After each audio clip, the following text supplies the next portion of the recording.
এনসিপির কিছু নেতা নাহিদ ইসলাম থেকে শুরু করে নাসিরউদ্দিন পাটোয়ারি থেকে শুরু করে আরও বেশ কিছু মানুষ, হান্নান মাসুদ সহ, তারা একটা নির্দিষ্ট দলকে দায়ী করে সামাজিক যোগাযোগ মাধ্যমে বিভিন্ন ধরনের মতামত প্রকাশ করছে। সো আমার ধারণা তারা এই ক্ষেত্রে হয়তো অন্য কোনো একটা দল, স্পেসিফিক্যালি জামাতে ইসলামের হচ্ছে গিয়ে ট্র্যাপে পড়ে তারা নিজেদেরকে এই সুযোগটা থেকে বঞ্চিত করেছে। জামাত ইসলাম তারা কখনোই, আপনি দেখেন জামাত ইসলাম অনলাইন থেকে শুরু করে অফলাইনে সব জায়গায় তারা নির্বাচনী প্রচারণা করছে, কিন্তু তারা বলছে তারা নির্বাচন চায় না। তারা মানুষের সামনে এসে হচ্ছে গিয়ে আওয়ামী লীগকে বলছে, একেবারে প্রকাশ্যে বলছে, যারা ভালো আওয়ামী লীগ তারা আমাদের দলে চলে আসুন। এবং তারা আওয়ামী লীগকে কখনোই রাজপথে প্রতিহত করে নাই, আওয়ামী লীগকে কখনোই মোকাবেলা করে নাই, কিন্তু তারা একটা এজেন্ডা বাস্তবায়ন করার দিকে এগিয়ে যাচ্ছে। তারা চাচ্ছে বিএনপি আওয়ামী লীগকে মোকাবেলা করুক এবং মানুষ দেখুক বিএনপি খারাপ। বিএনপিকে তারা মানুষের সামনে খারাপ হিসেবে উপস্থাপন করতে চাচ্ছে। সাদিক কায়েম ডাকসুর ভিপি, ফরহাদ ডাকসুর জিএস, তাই তো?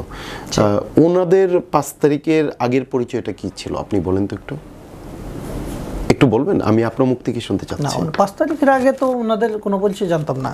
5 তারিখের আগে ওনারা ছাত্রলীগ করেছে। There is proved, lots of proof. আপনি স্পেসিফিক্যালি যদি বলেন জামাত ইসলাম তো এই বাংলাদেশ রাষ্ট্রেরই বিরোধিতা করে আসছে। যেই দলটা বাংলাদেশ রাষ্ট্র প্রতিষ্ঠার বিরুদ্ধে সংগ্রাম করেছে, লড়াই করেছে, এই রাষ্ট্র প্রতিষ্ঠিত হোক সেটাই চায় নাই, বাংলাদেশ নামক কোনো রাষ্ট্র জন্ম হোক সেটাই চায় নাই, সেই দলকে এই দেশের মানুষ রাষ্ট্র ক্ষমতায় নিয়ে আসবে সেটা আমি চিন্তাও করি না কখনো। এটা ইম্পসিবল।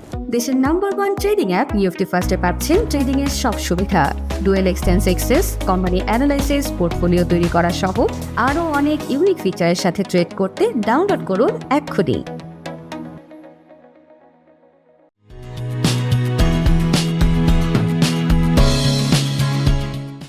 সুপ্রিয় দর্শক, স্বাগত জানাচ্ছি বাণিজ্য প্রতিদিনের বিশেষ আয়োজন আগামী রাজনীতিতে। এই অনুষ্ঠানে আমরা আলোচনা করে থাকি আগামীতে কেমন রাজনীতি চাই ও বর্তমান রাজনৈতিক প্রেক্ষাপট নিয়ে। সঙ্গে আছে আমি নজরুল ইসলাম। আজকে অতিথি হিসেবে আমাদের স্টুডিওতে রয়েছেন বাংলাদেশ জাতীয়তাবাদী ছাত্রদল কেন্দ্রীয় নির্বাহী কমিটির যুগ্ম সাধারণ সম্পাদক মাহমুদুল হাসান খান। আমাদেরকে সময় দেওয়ার জন্য আপনাকে অসংখ্য ধন্যবাদ। ধন্যবাদ, অসংখ্য ধন্যবাদ।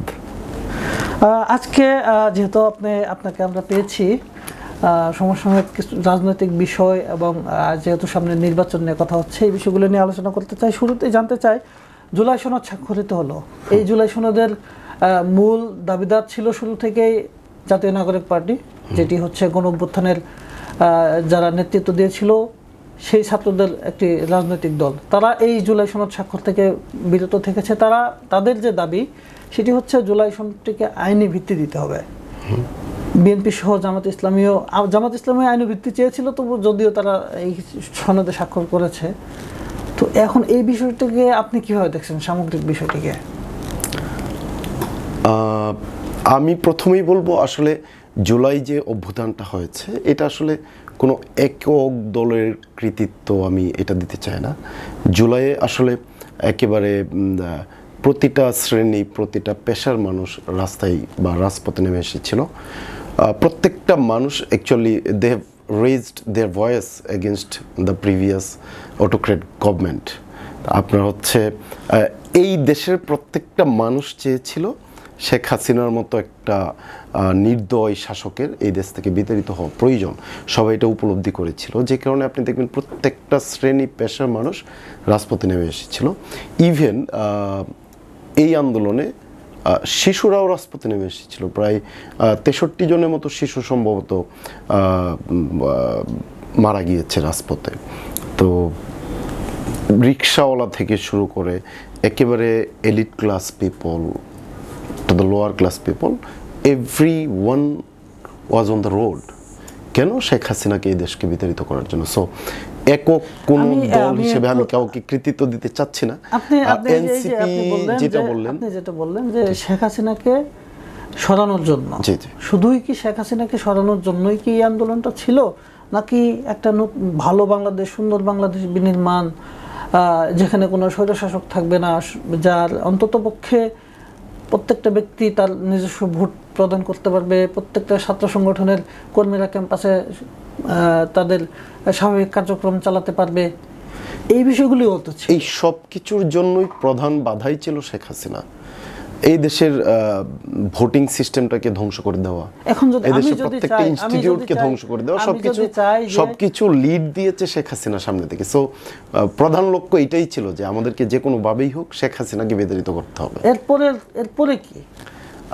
এরপরে অবশ্যই আপনি যেটা বললেন, আমরা যেটা হচ্ছে সারা বাংলাদেশের মানুষ যে স্বপ্নটা দেখে, একটা গণতান্ত্রিক বাংলাদেশ, একটা বৈষম্যহীন বাংলাদেশ, যে বাংলাদেশে কোনো বৈষম্য থাকবে না, কোনো হানাহানি থাকবে না, কোনো দুর্নীতি থাকবে না, সব কিছু মিলে একটা কমপ্লিট আমরা উন্নয়নের অগ্রযাত্রায় যেন আবার ফিরে যেতে পারি, সেটা কি সেরকম একটা বাংলাদেশ শেখ আমরা দেখতে হাসিনা চাই। যে ফরম্যাট, যে কাঠামো রেখে গেছে, সেই কাঠামোতে সম্ভব?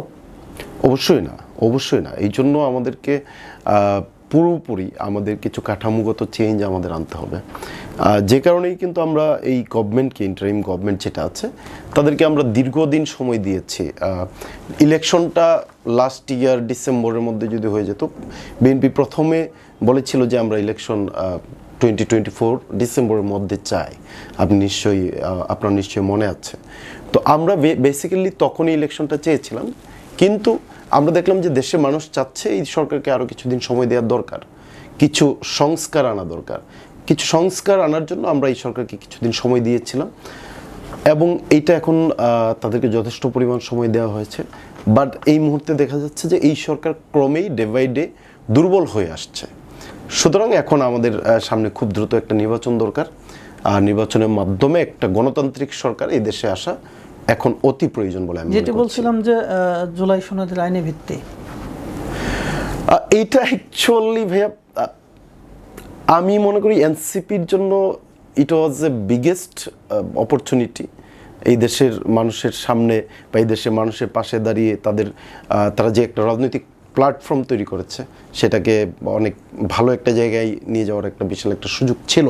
কিন্তু এনসিপি সেই সুযোগটা আমি জানি না, হয়তো তারা নিজেদের কোনো ভুলে তারা সেই সুযোগটা লুফিয়ে নিতে পারেনি, অথবা হতে পারে অন্য কোনো দলের প্রলোভনে পড়ে তারা, যেটা আপনারা দেখেছেন এনসিপির কিছু নেতা, নাহিদ ইসলাম থেকে শুরু করে নাসিরউদ্দিন পাটোয়ারি থেকে শুরু করে আরও বেশ কিছু মানুষ, হান্নান মাসুদ সহ, তারা একটা নির্দিষ্ট দলকে দায়ী করে সামাজিক যোগাযোগ মাধ্যমে বিভিন্ন ধরনের মতামত প্রকাশ করছে। সো আমার ধারণা তারা এই ক্ষেত্রে হয়তো অন্য কোনো একটা দল, স্পেসিফিক্যালি জামাতে ইসলামের হচ্ছে গিয়ে ট্র্যাপে পড়ে তারা নিজেদেরকে এই সুযোগটা থেকে বঞ্চিত করেছে। আপনার কি মনে হয় জামাত ইসলাম যেটি করেছে, নাহিদ ইসলাম যেটি বলেছেন যে জামাত ইসলাম এই পিআর নিয়ে প্রতারণা করেছেন, তো আপনার কি মনে হয় জামাত ইসলাম এনসিপির সঙ্গে প্রতারণা করেছে নাকি জনগণের সঙ্গে প্রতারণা করেছে? নট অনলি এনসিপি, তারা জনগণের সাথে প্রতারণা করেছে। তারা জনগণকে দেখাচ্ছে আমরা পিআর চাই, তারা হচ্ছে এনসিপিকেও বলছে আমরা পিআর চাই, এনসিপিও পিআরের জন্য খুব ইন্টারেস্টেড, তারাও চায়। তারা সম্ভবত যেদিন জুলাই সনদ স্বাক্ষরিত হলো তার আগের দিনও বললো আমরা পিআর ছাড়া জুলাই সনদে স্বাক্ষর করব না। যেদিন হচ্ছে জুলাই সনদ স্বাক্ষরিত হবে সেদিন বললো আমরা জুলাই সনদ অনুষ্ঠানে যাব কিন্তু স্বাক্ষর করব না।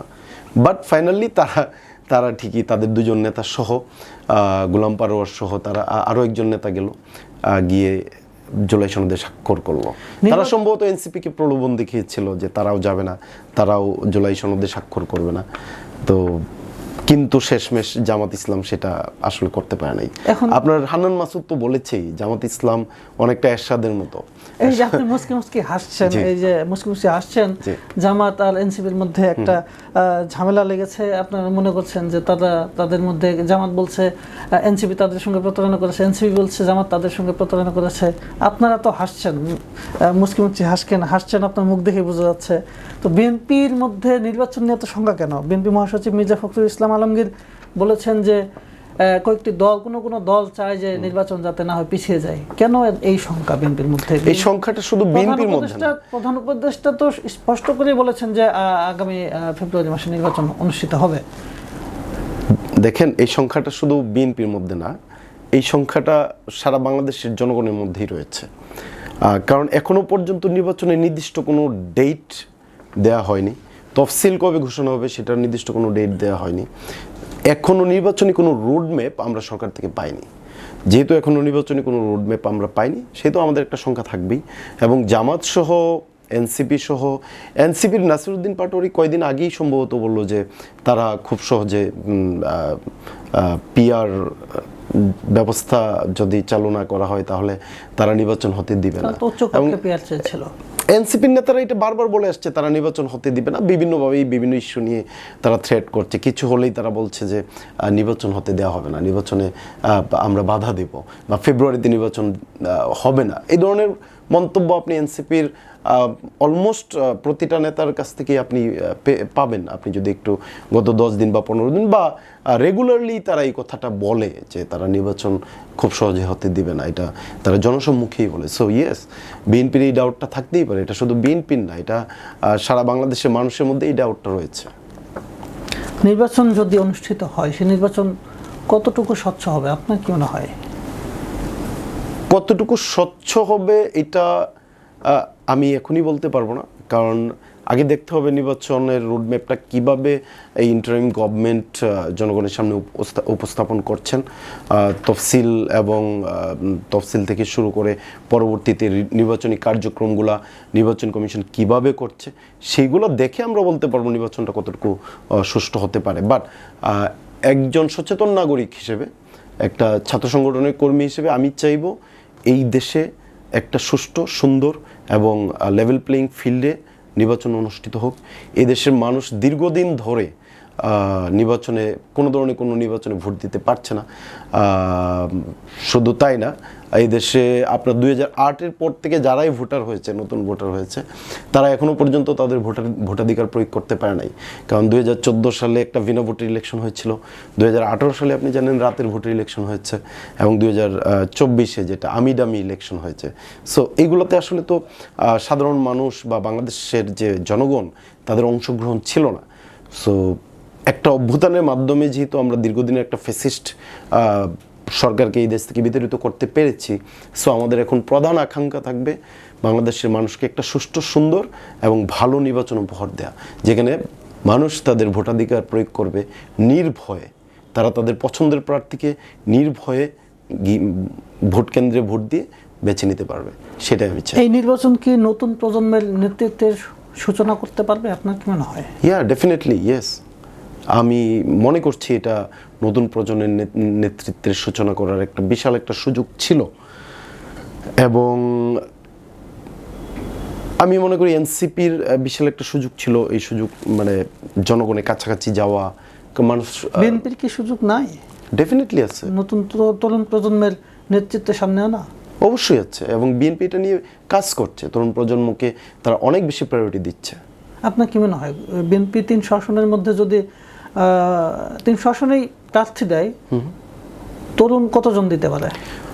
দেখুন, বিএনপির যে বিষয়টা, বিএনপি অনেক বড় একটা রাজনৈতিক দল, এবং আমরা আমাদের দলের মধ্যে গণতান্ত্রিক চর্চা সবসময় অব্যাহত রাখি।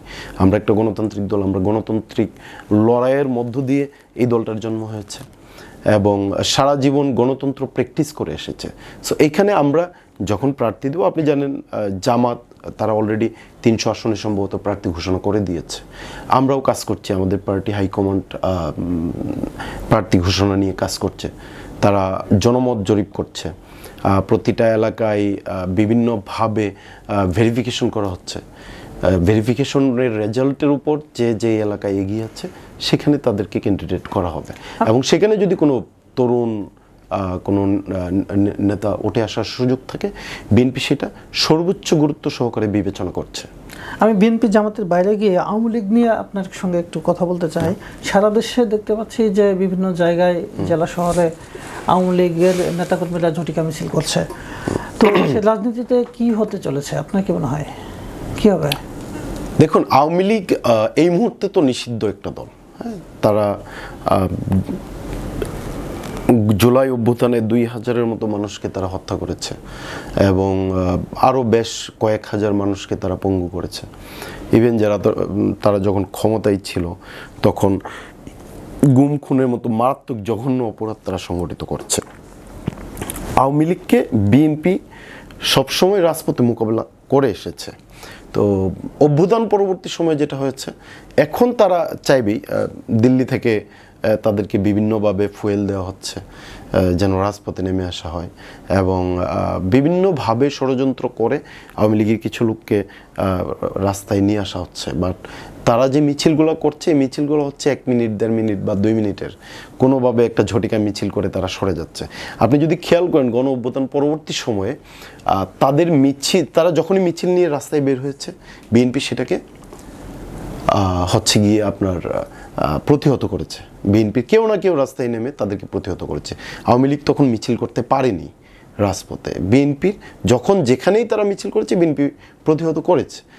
কিন্তু আমরা দেখলাম একটা দল জামাত ইসলাম, তারা কখনোই, আপনি দেখেন জামাত ইসলাম অনলাইন থেকে শুরু করে অফলাইনে সব জায়গায় তারা নির্বাচনী প্রচারণা করছে, কিন্তু তারা বলছে তারা নির্বাচন চায় না। তারা মানুষের সামনে এসে হচ্ছে গিয়ে আওয়ামী লীগকে বলছে, একেবারে প্রকাশ্যে বলছে, যারা ভালো আওয়ামী লীগ তারা আমাদের দলে চলে আসুন। এবং তারা আওয়ামী লীগকে কখনোই রাজপথে প্রতিহত করে নাই, আওয়ামী লীগকে কখনোই মোকাবেলা করে নাই, কারণ তারা একটা এজেন্ডা বাস্তবায়ন করার দিকে এগিয়ে যাচ্ছে। তারা চাচ্ছে বিএনপি আওয়ামী লীগকে মোকাবেলা করুক এবং মানুষ দেখুক বিএনপি খারাপ। বিএনপিকে তারা মানুষের সামনে খারাপ হিসেবে উপস্থাপন করতে চাচ্ছে, দেখাতে চাচ্ছে যে আমরা রাস্তায় গিয়ে মারামারি করি, এবং আওয়ামী লীগে যারা আছে তাদেরকে দেখাতে চাচ্ছে বিএনপি যদি ক্ষমতায় আসে তাহলে তোমাদের উপর অনেক বেশি অত্যাচার এবং নির্যাতন করবে। তারা টেকনিক্যালি আওয়ামী লীগের ভোটগুলো তাদের দিকে ডাইভার্ট করার চেষ্টা করছে, যে কারণে তারা কখনোই রাস্তায় আওয়ামী লীগকে প্রতিহত করেনি, বাট আমরা করেছি। আর আপনি যেটা বলছেন এই ছোটোখাটো মিছিল, এই মিছিলগুলো দিয়ে আসলে মানুষের মধ্যে, জনগণের মধ্যে আওয়ামী লীগ যে একটা ভীতি তৈরি করে দিয়ে গিয়েছে, শেখ হাসিনা যে একটা ভীতি তৈরি করে দিয়ে গিয়েছে, একটা ঘৃণা তৈরি করে দিয়ে গিয়েছে, এইভাবে আসলে তারা কখনোই, আমি মনে করি না বাংলাদেশের রাজনীতিতে আর ফিরে আসতে পারবে। তারেক রহমান তো দেশে ফিরছেন, তিনি নির্বাচনে অংশগ্রহণ করবেন ইনশাআল্লাহ। রাজনীতিতে কি প্রভাব পড়বে, আপনাদের দলে কি প্রভাব পড়বে তার এই দেশে ফেরা নিয়ে? আপনি একটা জিনিস চিন্তা করে দেখুন, শেখ হাসিনা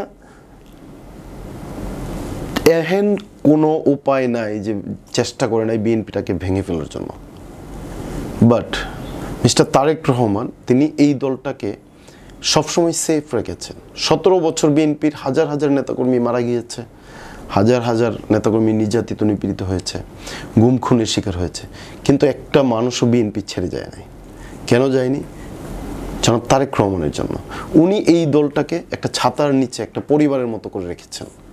উনি এই দলটাকে, যদিও উনি আমাদের থেকে অনেক দূরে ছিলেন, ফিজিক্যালি উনি অনেক দূরে ছিলেন, মেন্টালি একেবারেই আমাদের কাছাকাছি ছিলেন সবসময়, উনি আমাদেরকে নেতৃত্ব দিয়ে গিয়েছেন।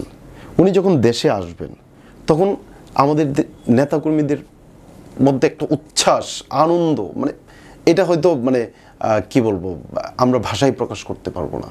আমরা অনেক আনন্দিত হব, অনেক উচ্ছ্বাস আমাদের মধ্যে কাজ করবে, এবং ওনার নেতৃত্বে আমরা আরও ভালো ভালো কাজ করার জন্য আমরা উৎসাহিত হব ইনশাআল্লাহ। 4টি ক্যাম্পাসে ছাত্র সংসদ নির্বাচন হয়েছে, যেগুলোতে ইসলামী ছাত্র শিবিরের আধিপত্যটাই অনেক বেশি বলা চলে। আর ছাত্র শিবির প্রতিষ্ঠার পর থেকে এই প্রথম তাদের শক্তিমত্তা প্রকাশ পেয়েছে।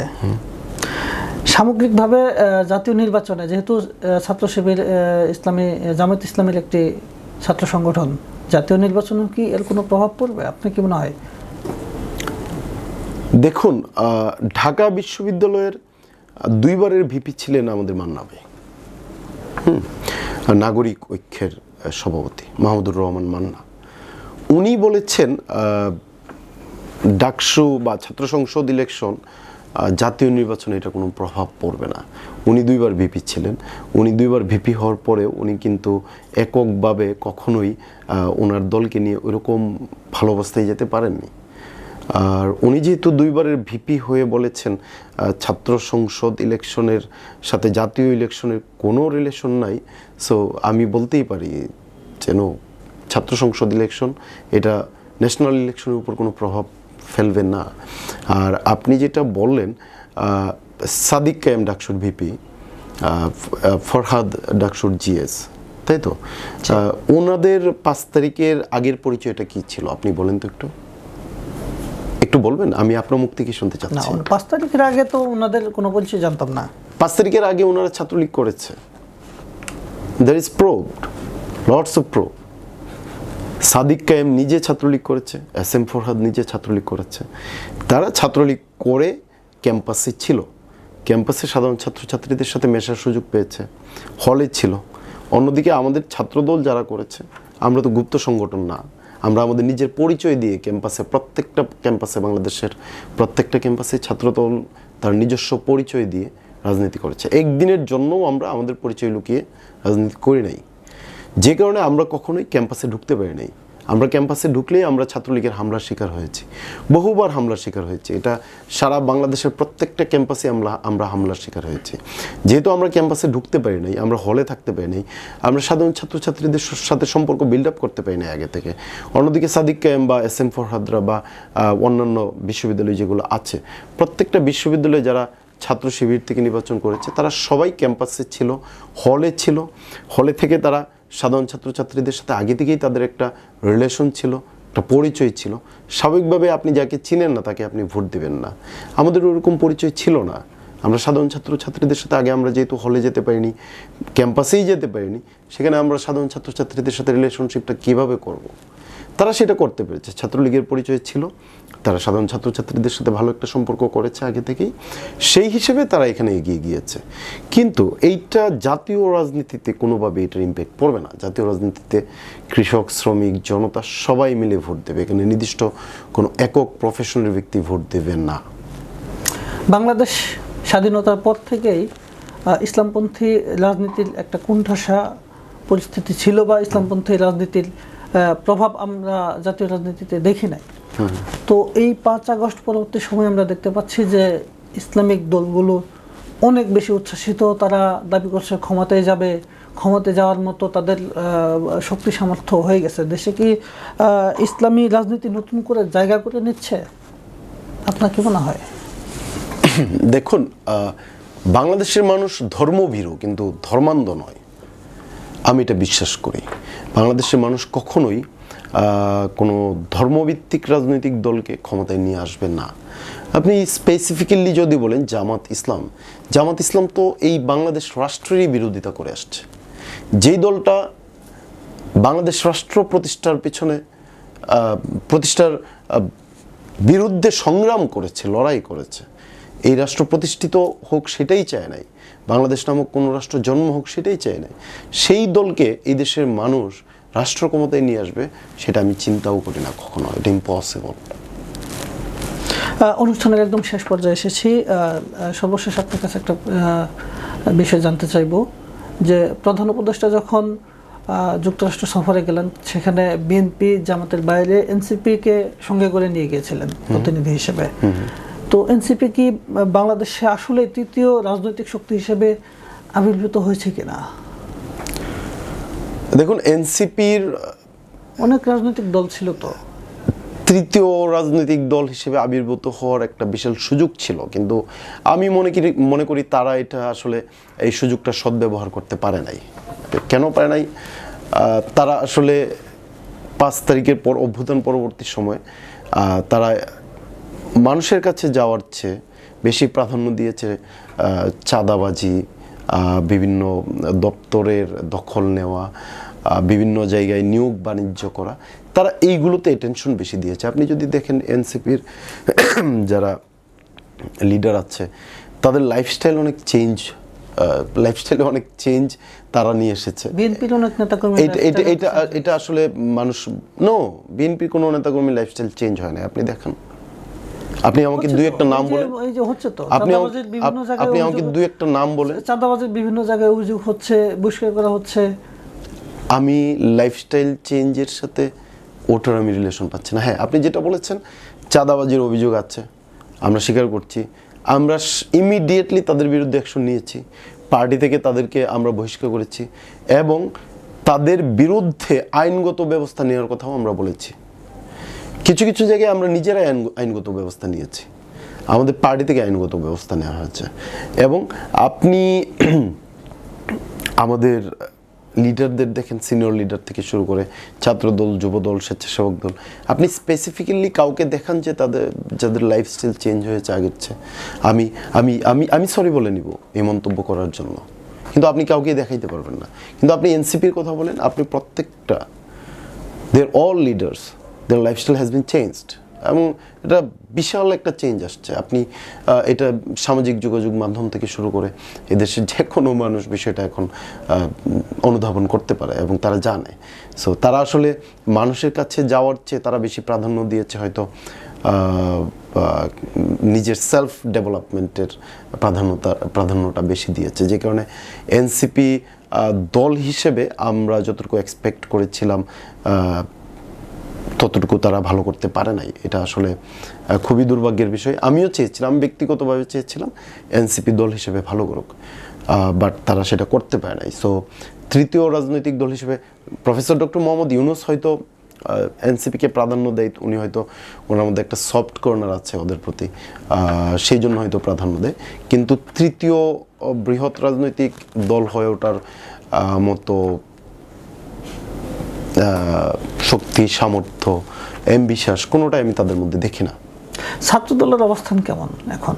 আপনি যেহেতু ছাত্রদলের সঙ্গে যুক্ত আছেন, ছাত্রদলের অবস্থান কেমন সারা দেশে? শিবিরের চেয়ে ভালো না খারাপ? ছাত্রদলের অবস্থান অবশ্যই শিবিরের চেয়ে ভালো।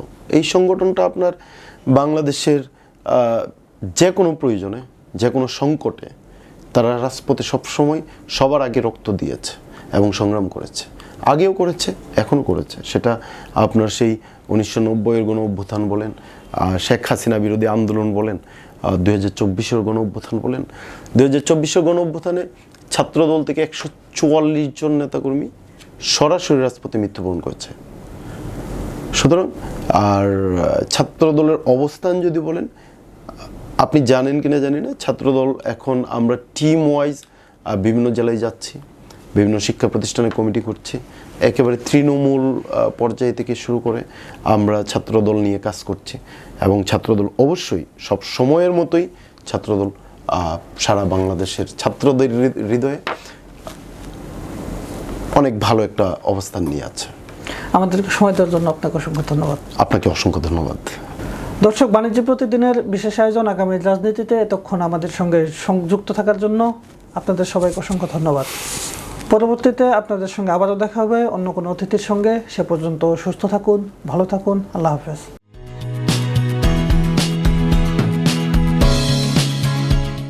ইউএফটি ফার্স্টের সাথে ট্রেড করুন যে কোনো জায়গা থেকে। ক্যাম্পাসে ক্লাসের ফাঁকে, ঢাকায় জ্যামে বসে কিংবা ঘরে বসে, ট্রেডিং এখন হাতের মুঠোয়। তাই ট্রেড করুন যখন খুশি, যেখানে খুশি।